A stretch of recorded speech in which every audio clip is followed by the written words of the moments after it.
bater muito alto, porque a câmera pega. O perigo é você bater muito alto e vir alguém atender só. Fala galera, bem-vindos aqui ao primeiro vídeo da ET Turbo. E hoje estamos aqui com uma participação muito especial, que é o Guilherme, e esse Chevette maravilhoso. Isso aí galera, estamos aqui no vídeo inaugural aí da ET Turbo com meu primo Guilherme, um cara que já conheço de longa data. Sim. E aproximadamente 20 anos. E desde que eu me entendo por gente, o Guilherme sempre teve os carros mais tops da família. E nada mais justo que ele ser o nosso primeiro convidado aí para mostrar essa joia que ele tem aqui. Então a gente dá as boas-vindas aí, Guilherme, uma honra ter você aqui com a gente.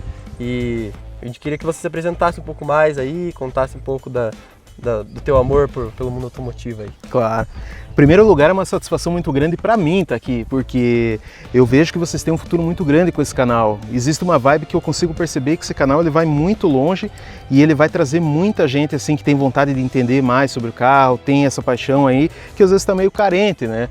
E o que eu me sinto lisonjeado também de você falar que eu sempre tive os carros mais top. Na verdade, eu não digo que eram os carros mais top, mas eu sempre tive aquele carro que eu chegava e alguém falava: meu Deus, você comprou isso daí?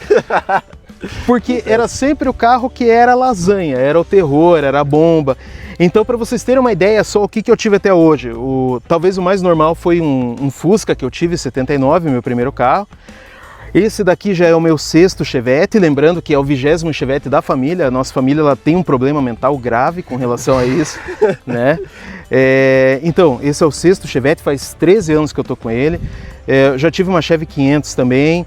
Aí de lasanhas, o que eu posso dizer para vocês? Tive 3 BMWs, 2 foram coupé e uma compact, todas da família E36 ali. Tive 2 Opala coupé Commodoro, um 85 e um 86. Tive um Vectra GSI, tive um Siena 1.6 16 válvulas aspiradinho. Tive um Mustang 2 74.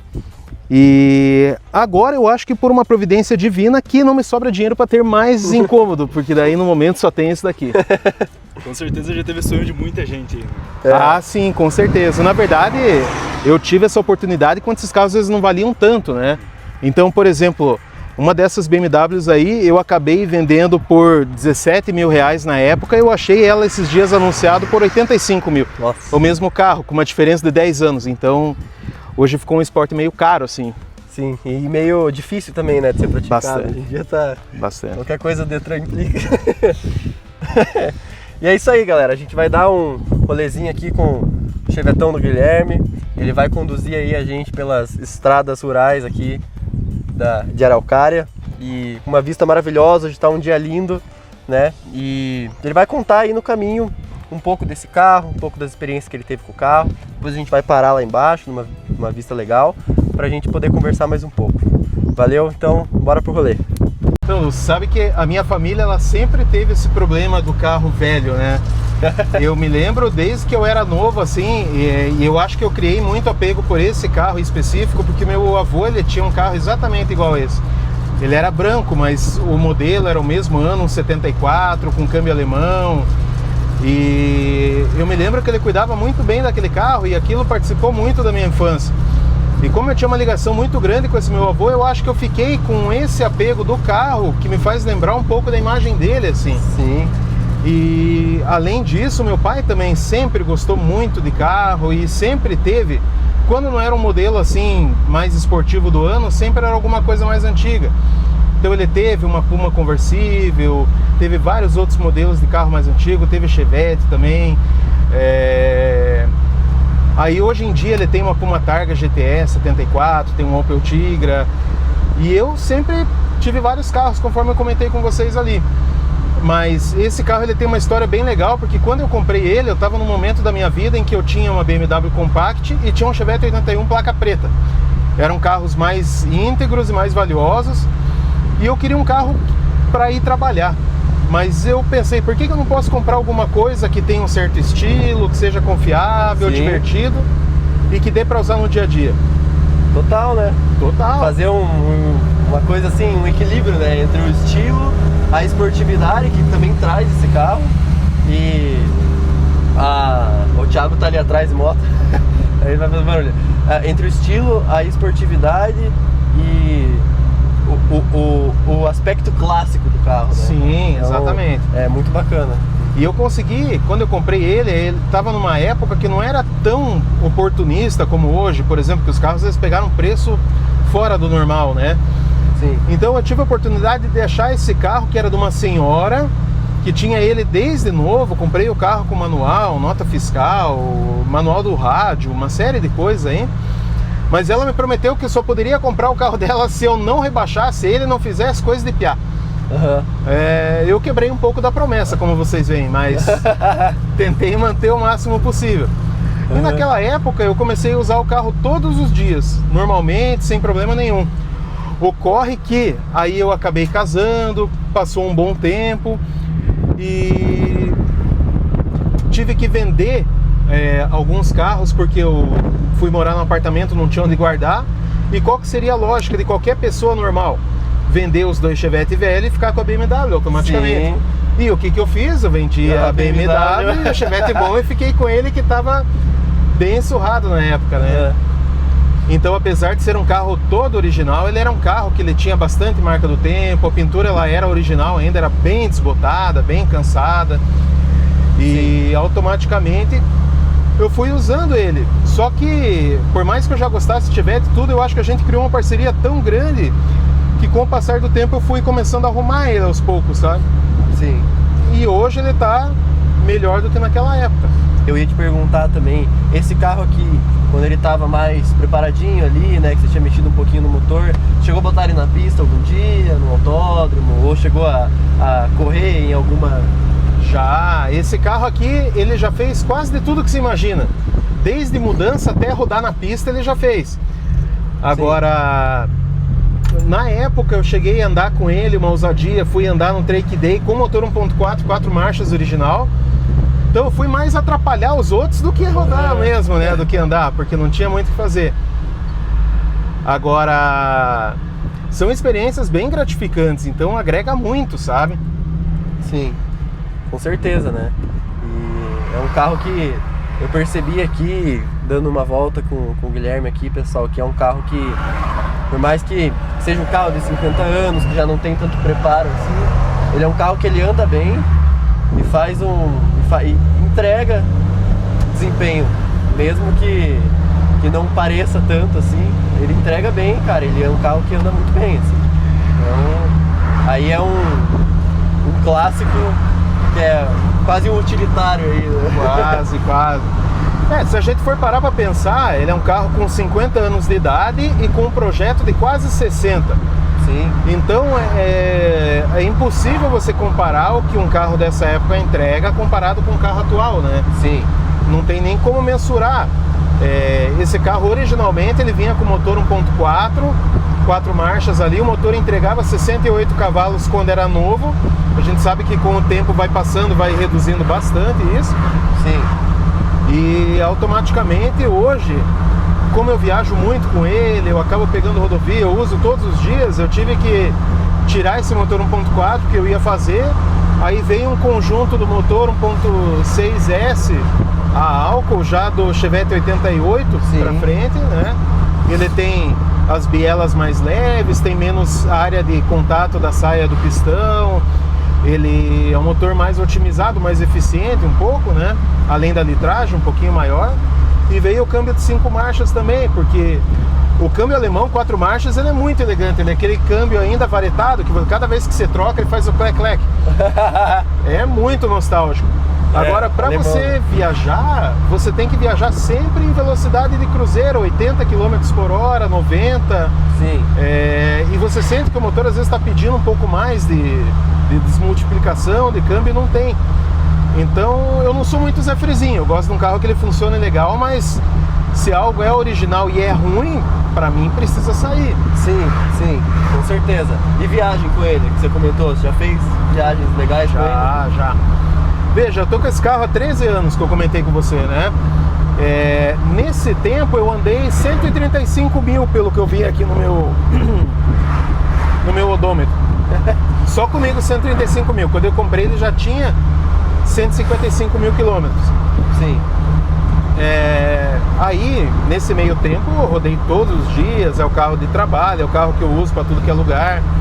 E as viagens que eu já fiz mais longas, quando eu casei, Nós saímos para a lua de mel, saímos da igreja depois para a lua de mel com esse carro aqui.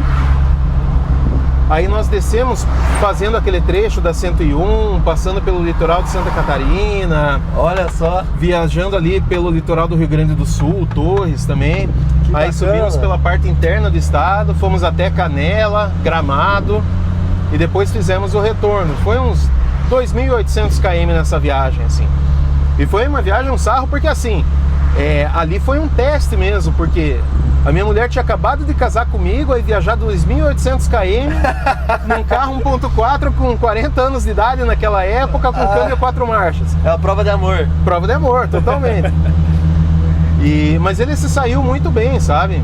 Tem até um episódio bem legal dessa época, porque eu parei num posto de gasolina para abastecer e o frentista ele perguntou se queria que visse o óleo e tudo. Eu falei, não, pode olhar, mas né, na verdade estava mais pensando em ir no banheiro do que...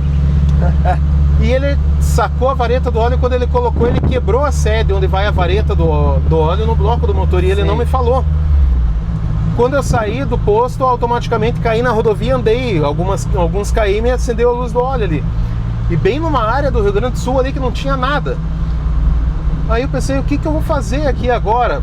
A ideia que veio na minha cabeça, peguei, liguei o carro e tentei tocar até a próxima cidade. E eu acho que porque foi o meu dia de sorte ou por uma intervenção do divino, eu consegui chegar até Torres, que era uma cidade mais próxima, né?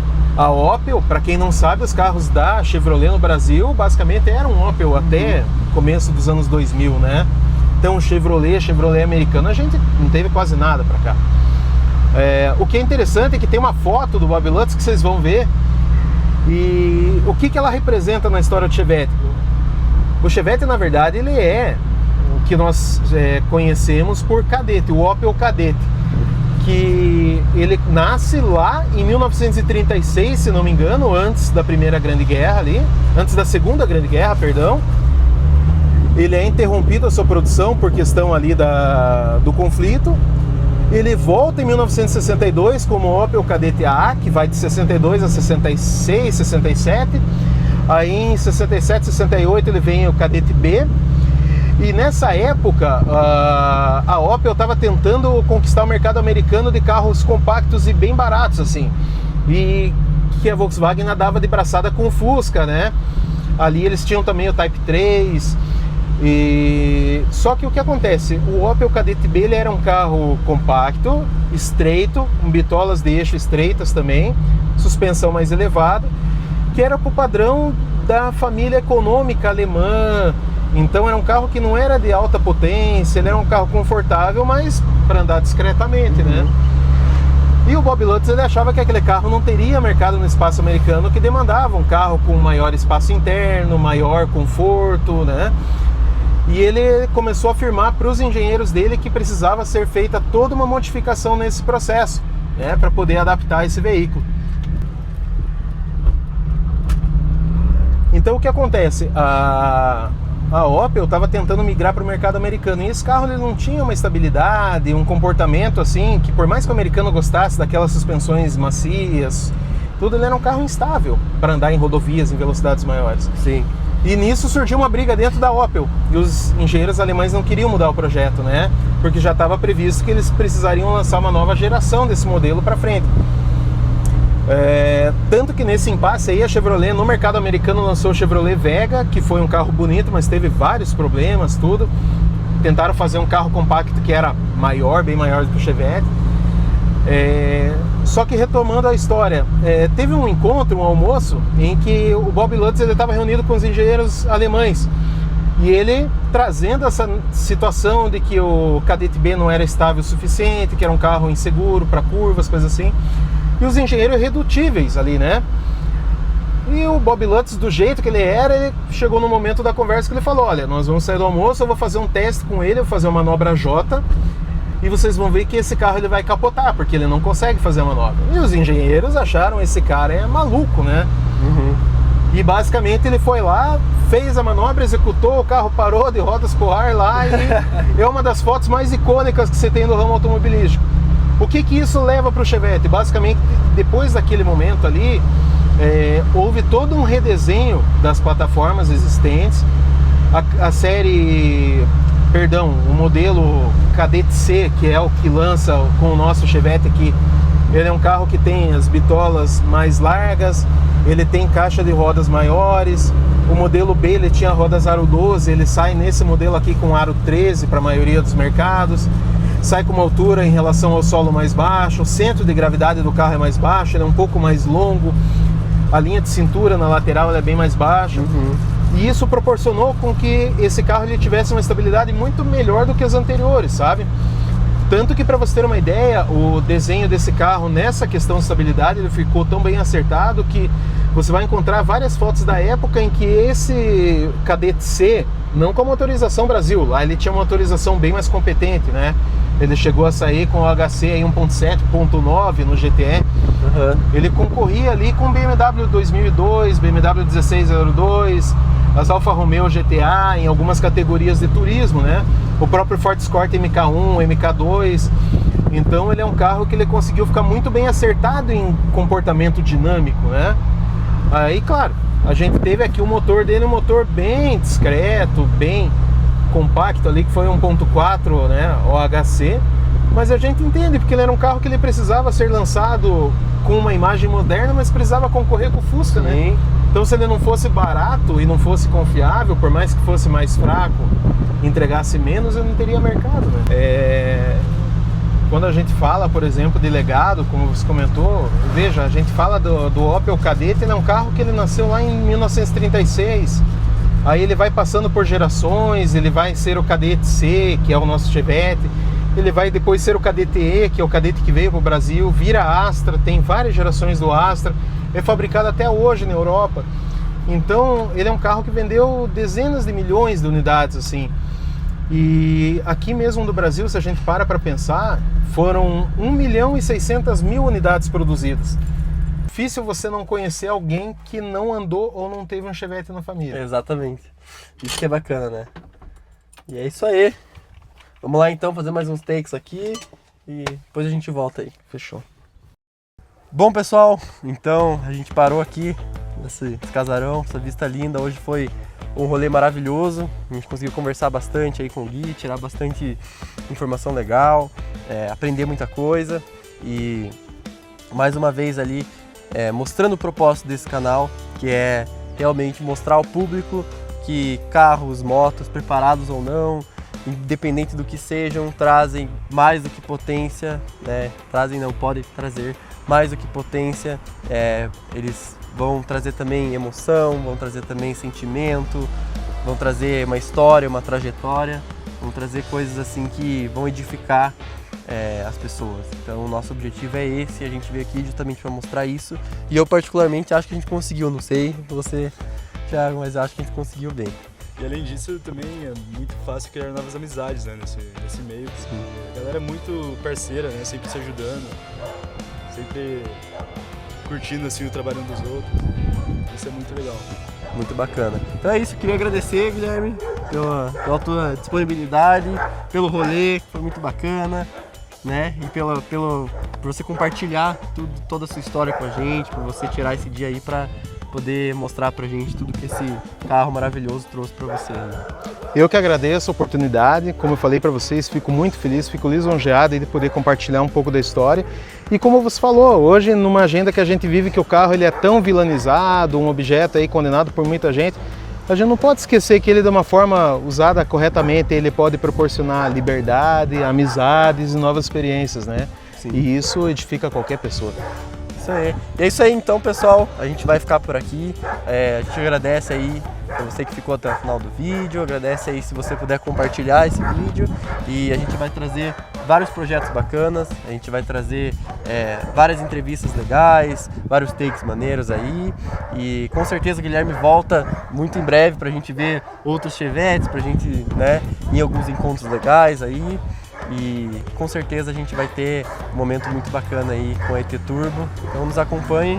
Tem bastante conteúdo maneiro aí pela frente. Muita coisa boa. Valeu, a gente fica por aqui.